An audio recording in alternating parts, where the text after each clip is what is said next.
Assalamualaikum warahmatullahi wabarakatuh. Nama saya ialah Nur Atirah binti Muhammad Sirajuddin Shah. Hari ini saya akan menerangkan tentang ideologi semasa.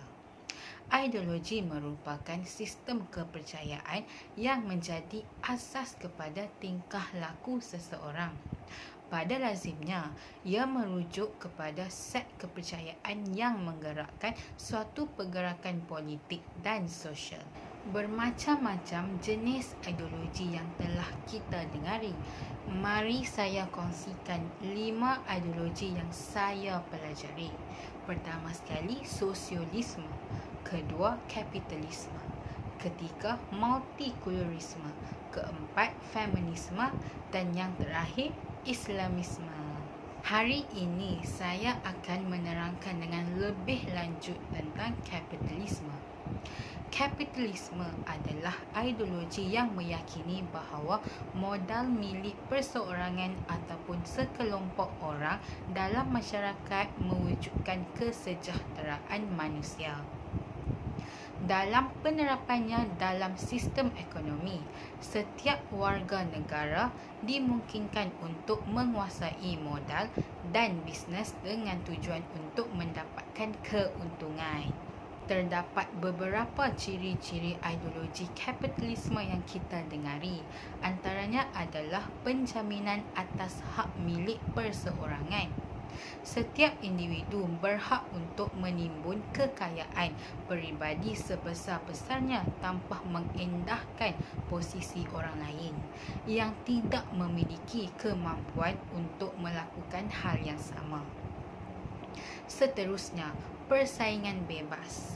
Sistem kapitalisme juga memungkinkan persaingan antara pelaku ekonomi di masyarakat.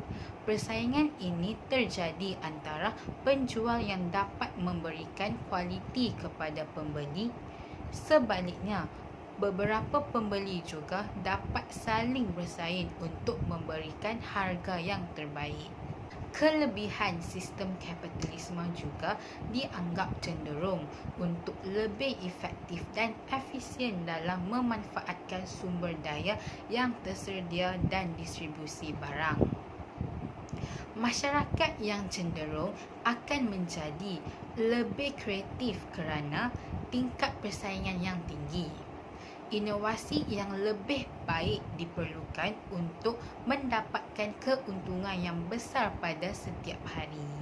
Jika ada kelebihan, ideologi kapitalisme juga ada kekurangannya.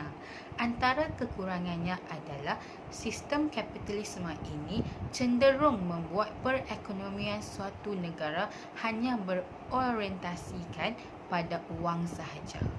Sehingga hal tersebut dapat membuat para pengusaha menjadi materialistik.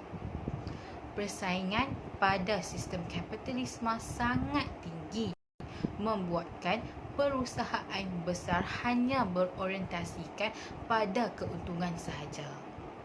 Dengan terjadi seperti berikut, mereka yang memiliki modal yang besar akan mengambil alih perusahaan dengan modal yang kecil. Akhir sekali, contoh-contoh yang saya ingin selitkan adalah di Amerika, terutama semasa kepemimpinan Donald Trump. Para kapitalis atau pemilik modal melakukan banyak cara untuk mendapatkan keuntungan yang besar, termasuk menekan harga buruh ke level terendah. Sementara itu, mereka yang tidak memiliki akses ke modal akan semakin merosot.